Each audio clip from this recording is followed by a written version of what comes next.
സ്ത്രീധനത്തിന്റെ പേരിൽ, അല്ലെങ്കിൽ പണത്തോടുള്ള അമിതമായിട്ടുള്ള ആർത്തിയുടെ പേരിൽ, അല്ലെങ്കിൽ ഒരു ടോക്സിക് ആയിട്ടുള്ള മനുഷ്യന്റെ കൂടെയുള്ള ജീവിതത്തിന്റെ പേരിലൊക്കെ ഒരുപാട് സ്ത്രീകളായി നമുക്ക് ചുറ്റും ആത്മഹത്യ ചെയ്യുന്നത്.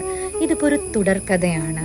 വിസ്മയ, ഉത്തര, അതുപോലെ ഈ അടുത്ത് നടന്ന വിഭഞ്ചികയുടെ പിഞ്ചുകുഞ്ഞ്, ഇവരൊക്കെ എന്തുകൊണ്ടാണ് ഇത്രമാത്രം വിദ്യാഭ്യാസം ഉണ്ടായിട്ട്, അതും അല്ലെങ്കിൽ നല്ലൊരു ജോലി ഉണ്ടായിട്ട്, ജീവിക്കാനുള്ള സാഹചര്യം ഉണ്ടായിട്ടൊക്കെ തന്നെ ആത്മഹത്യയെക്കുറിച്ച്, ജീവിതം അവസാനിപ്പിക്കുന്നതിനെ കുറിച്ചിട്ട് ചിന്തിക്കുന്നത്?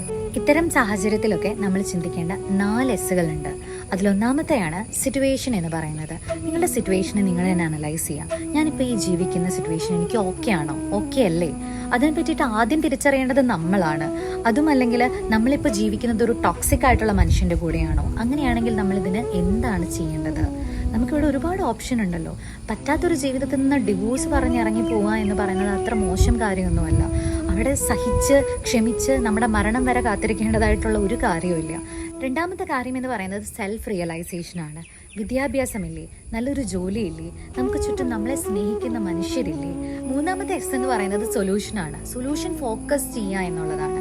എന്താണ് നമുക്ക് ചെയ്യാൻ പറ്റുക? ടോക്സിക് ആയിട്ടുള്ള ഒരു വ്യക്തി നിങ്ങൾ ഉപദ്രവിക്കുന്നുണ്ടോ, അല്ല അടിക്കുന്നുണ്ടോ, തൊഴിക്കുന്നുണ്ടോ, വെർബലി അബ്യൂസ് ചെയ്യുന്നുണ്ടോ? അതിനൊക്കെ എത്രയോ സൊല്യൂഷൻ ഉണ്ട്.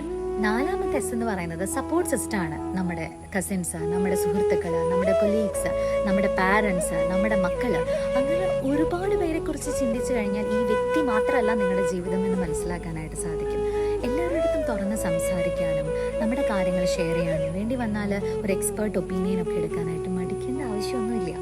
അപ്പോൾ ആത്മഹത്യയെക്കുറിച്ച് ചിന്തിക്കുന്നതിനേക്കാൾ മുൻപ് ഇത്തരം കാര്യങ്ങളൊക്കെ നമുക്ക് ചിന്തിക്കാം.